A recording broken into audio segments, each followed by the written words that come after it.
think so far people have been playing around with it really instead of really being a serious thing. I think that's great, because I think with anything like this, we need to lean into it and play around with it before we can actually figure out, okay, how best it applies to us.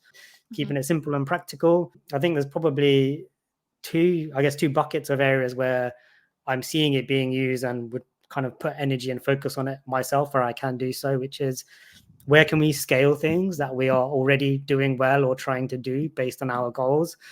And on the flip side of that, where can we, I guess, improve areas where we're trying to do things, but actually fundamentally failing? And that's maybe because of a resourcing issue. To give examples of that, I think where we're probably attempting to do stuff but failing is around data, our customer data. It all sits in different places. It's very fragmented.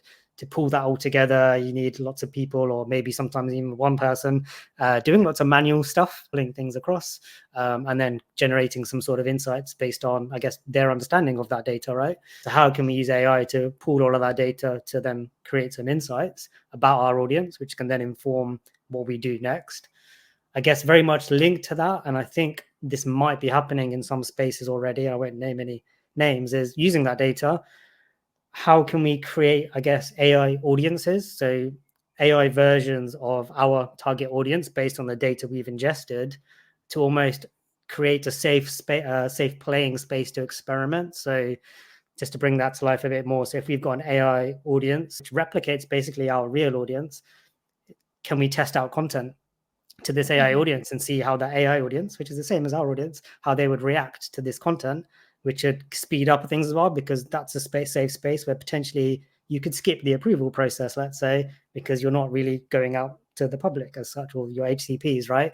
And so can we use and build those AI audiences to test content? So that's an interesting one that I have discussed with some people about. And I think that could be definitely an area to push energy and time around.